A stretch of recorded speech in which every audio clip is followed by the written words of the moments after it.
Well oiled. Thought so.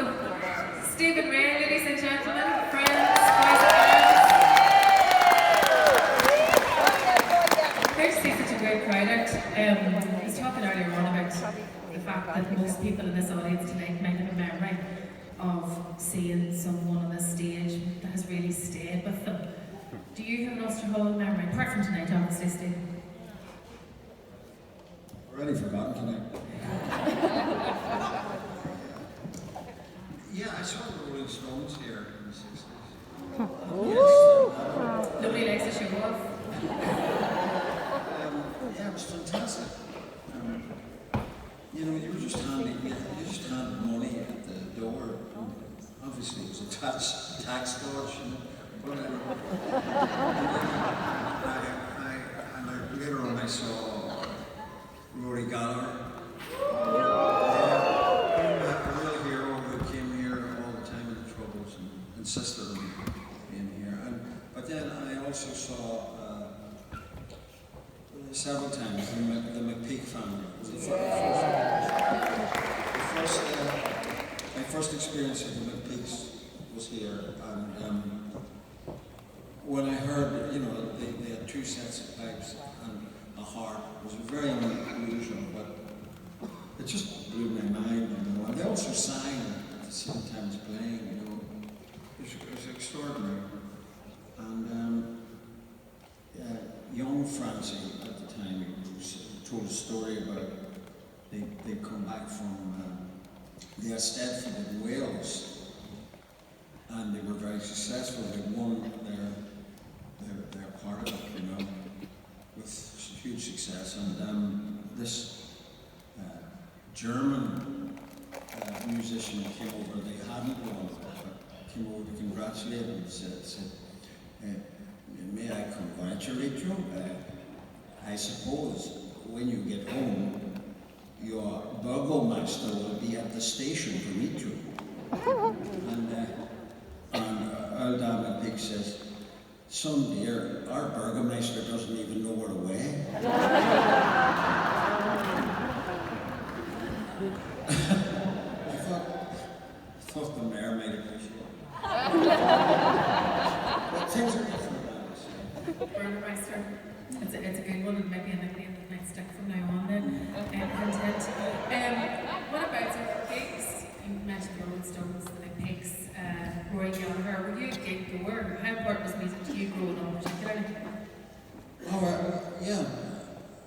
I wasn't ever in here very often, you know. It was just when they started to open up a bit with rock and roll and everything. And then I went away and I went to a lot of gigs in London and things, you know, saw the Who and all this, you know, but yeah, it was a whole different generation came through. And then the traditional music thing became great as well, you know. That's why we're here. And I must say, I was astounded by the guys on the stage, you know.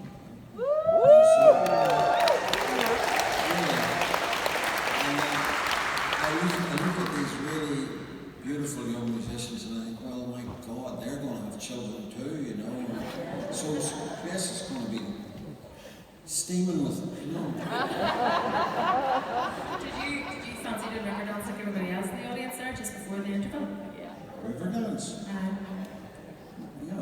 You didn't stay up. I just thought, you know, there was a lot of people kind of itching. I could see them going like this, thinking that they were going to get up and just finish off river dance with the brass band. Would I be right? Yeah, I thought I kind of gauged that right. Stephen, you've been reading, just to finish off, you've been reading this evening from last night's fun by Kieran Carson. When it came to choosing material to read tonight and perform on stage, was it an easy decision to make? The thing is that, as we know, one of the great things that has got better and better is our poetry. Irish poetry has, well, when I was listening to Lee talking about the early music, and I was thinking of what Edmund Spenser, the Elizabethan poet, when he came to Ireland, he was given some land, you know, by somebody called Queen Elizabeth I. And he wrote back to her after he'd seen things, and he said, if you want to take Ireland, you have to kill the poets. That's true, and they certainly did attempt to do that. And a lot of our great poets write in English, but it'll probably, the way the language is going as well here, I think we'll see a lot more in Irish.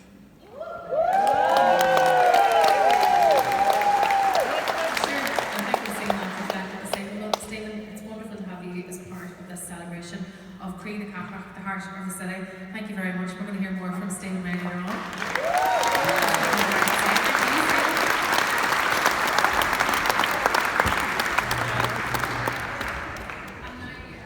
As I was saying, we're celebrating music as the heartbeat of Belfast City this evening.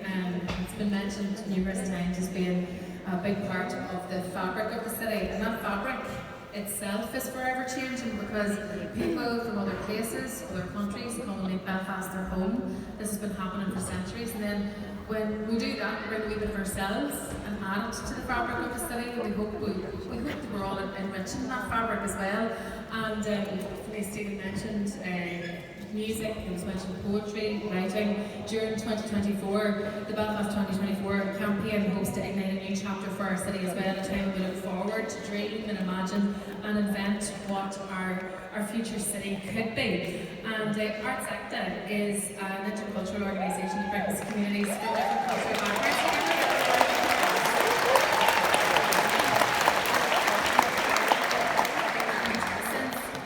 2016, it has been producing a series of concerts.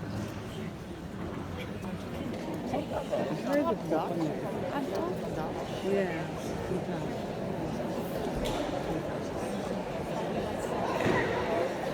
Which of your was played the harp, Mary? I know the other girl. There's only musical.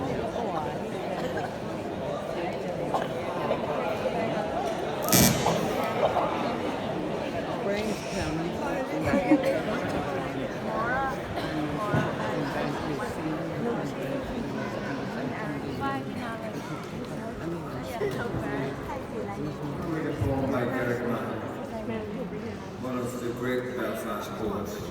He's from the Ulster Hall. Yeah. And so is Neil Martin, and so am I. Yeah. Okay, this is a poem called Trump Time. Nineveh, Tyre, and Carthage are all long gone. Also Troy and the hanging gardens of Babylon. Now Britain's empire is a thing of the past, and Angria too will have an end at last. Oh, not an end, but a slow decline at least. Whitman and Moby Dick, F. Scott Fitzgerald will still be read.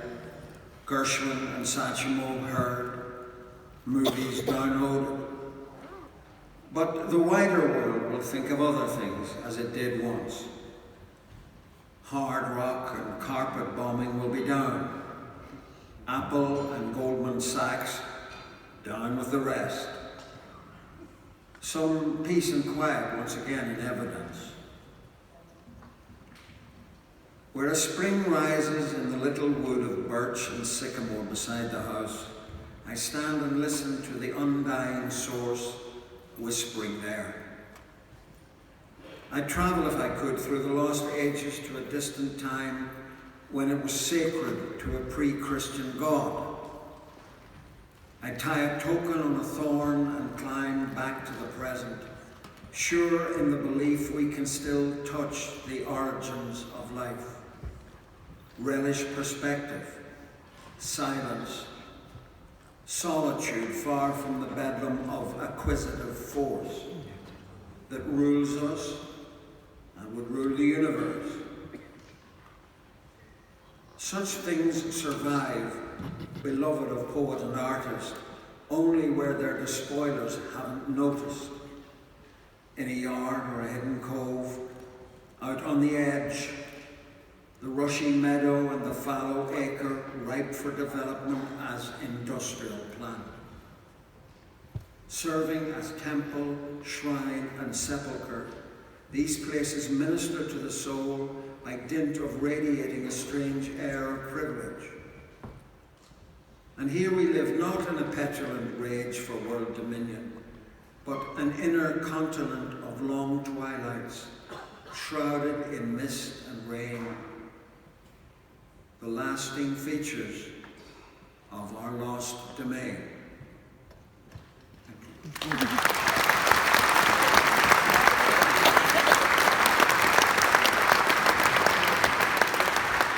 Thanks again to the wonderful Rea Croi, Stephen, a true ambassador for Belfast, North Belfast particularly.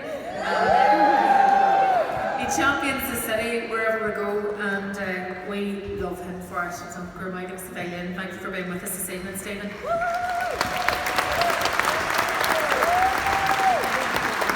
In recent years, broadcaster T.G. Cathrach brought the annual Rea Croi celebrations to Belfast. The awards ceremony was presented live from the city. These awards are referred to as the Oscars of Irish traditional music, and they've since moved on to Cork and Limerick. But T.G. Cathrach, the Irish language broadcaster, was very keen to have its mark still in the city and leave a mark and a legacy in a meaningful way. So, in conjunction with Belfast City Council, the Rea Croi bursaries were born, and these bursaries have proved to be key in enabling and encouraging musicians to develop their skills in performance, recording and media. And I ask you now to welcome 3 recent bursary winners to the